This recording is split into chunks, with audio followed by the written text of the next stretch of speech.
you so much.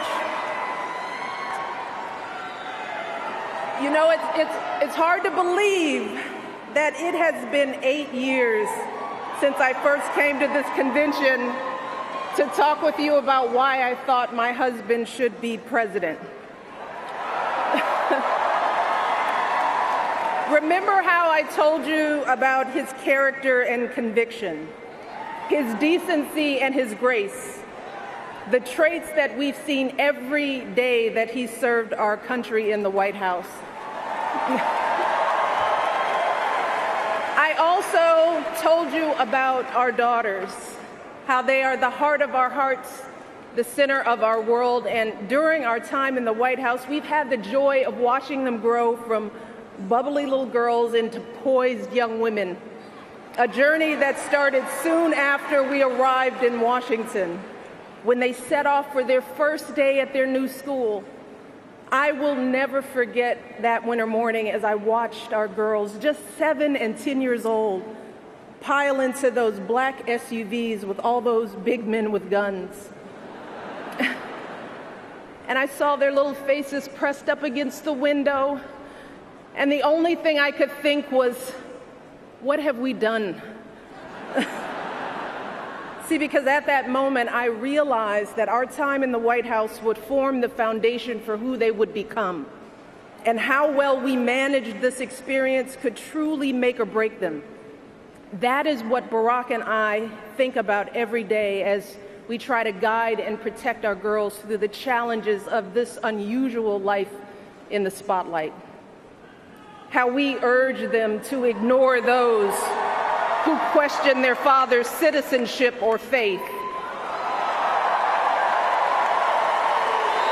How we insist that the hateful language they hear from public figures on TV does not represent the true spirit of this country.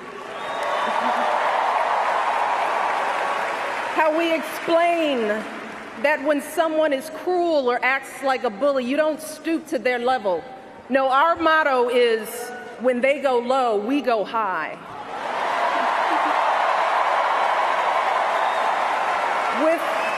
With every word we utter, with every action we take, we know our kids are watching us. We as parents are their most important role models.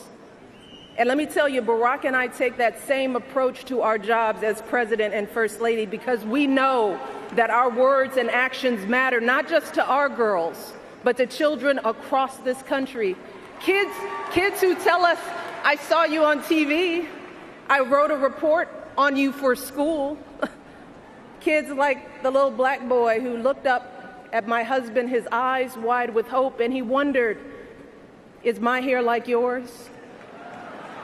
And make no mistake about it, this November when we go to the polls, that is what we're deciding. Not Democrat or Republican, not left or right. No, in this election and every election is about who will have the power to shape our children for the next 4 or 8 years of their lives.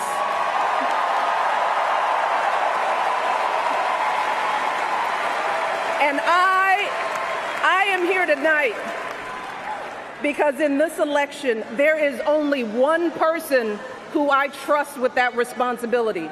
Only one person who I believe is truly qualified to be President of the United States, and that is our friend Hillary Clinton.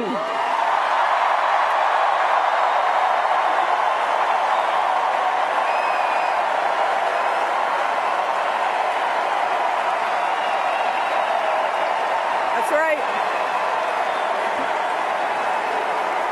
See,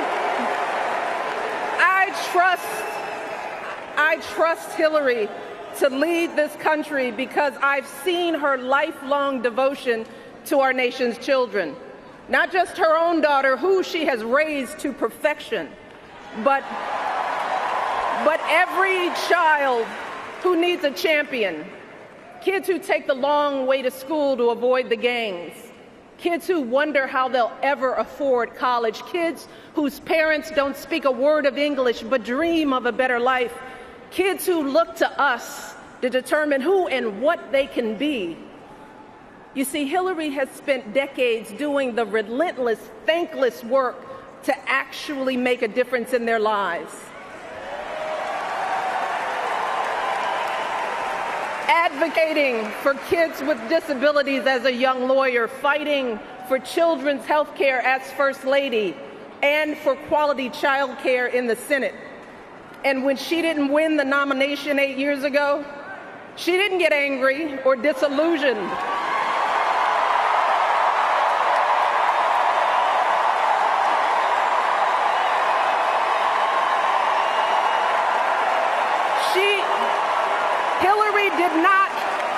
Hillary did not pack up and go home, because as a true public servant, Hillary knows that this is so much bigger than her own desires and disappointments.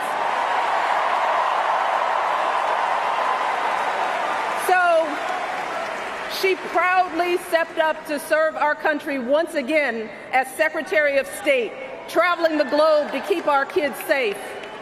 And look, there were plenty of moments when Hillary could have decided that this work was too hard, that the price of public service was too high, that she was tired of being picked apart for how she looks or how she talks or even how she laughs. But here's the thing. What I admire most about Hillary is that she never buckles under pressure.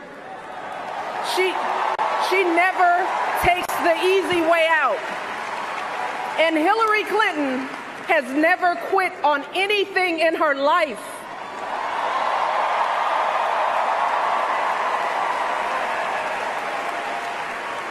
And when I think about the kind of president that I want for my girls and all our children, that's what I want. I want someone with the proven strength to persevere, someone who knows this job and takes it seriously, someone who understands that the issues a president faces are not black and white and cannot be boiled down to 140 characters. Look, because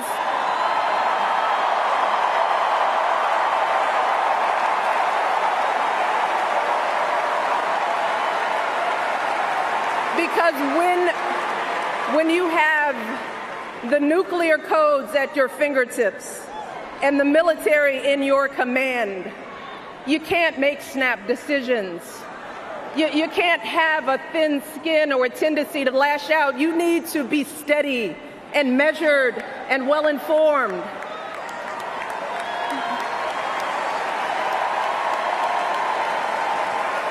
I want a president with a record of public service, someone whose life's work shows our children that we don't chase fame and fortune for ourselves. We fight to give everyone a chance to succeed. And we give back even when we're struggling ourselves, because we know that there is always someone worse off. And there, but for the grace of God, go I. I want a president who will teach our children that everyone in this country matters. A president who truly believes in the vision that our founders put forth all those years ago, that we are all created equal, each a beloved part of the great American story. And when crisis hits, we don't turn against each other. No, we listen to each other. We lean on each other, because we are always stronger together.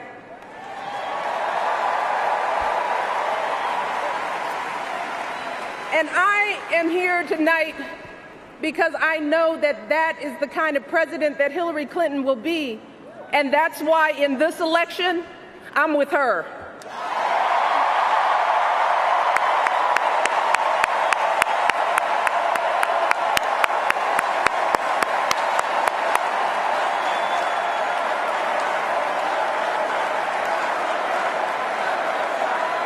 You see, Hillary understands that the president is about one thing and one thing only. It's about leaving something better for our kids. That's how we've always moved this country forward, by all of us coming together on behalf of our children. Folks who volunteer to coach that team, to teach that Sunday school class, because they know it takes a village. Heroes of every color and creed who wear the uniform and risk their lives to keep passing down those blessings of liberty. Police officers and protesters in Dallas who all desperately want to keep our children safe. People who lined up in Orlando to donate blood because it could have been their son, their daughter in that club.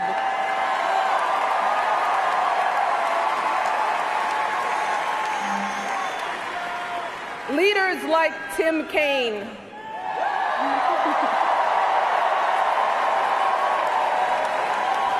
who show our kids what decency and devotion look like. Leaders like Hillary Clinton, who has the guts and the grace to keep coming back and putting those cracks in that highest and hardest glass ceiling until she finally breaks through, lifting all of us along with her.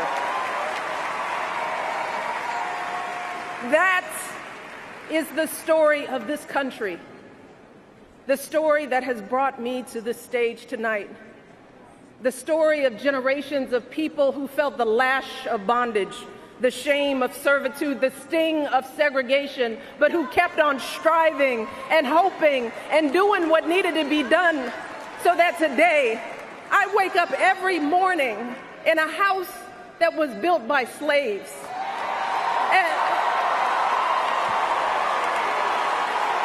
And I watch my daughters, two beautiful, intelligent black young women, playing with their dogs on the White House lawn.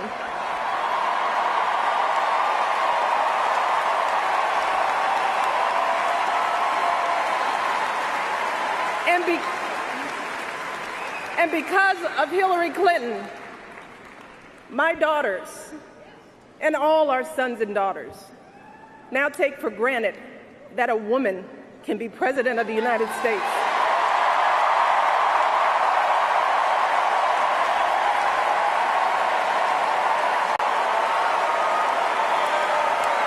So look,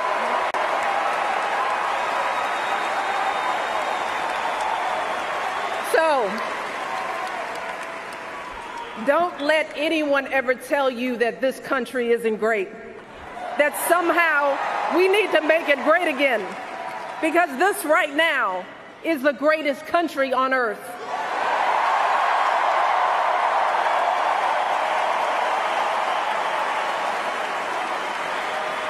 And as my daughters prepare to set out into the world, I want a leader who is worthy of that truth, a leader who is worthy of my girls' promise and all our kids' promise, a leader who will be guided every day by the love and hope and impossibly big dreams that we all have for our children. So in this election, we cannot sit back and hope that everything works out for the best. We cannot afford to be tired or frustrated or cynical. No, hear me. Between now and November, we need to do what we did 8 years ago and 4 years ago.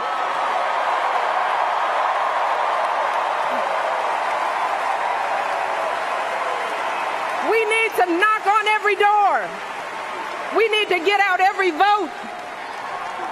We need to pour every last ounce of our passion and our strength and our love for this country into electing Hillary Clinton as President of the United States of America. So let's get to work. Thank you all, and God bless.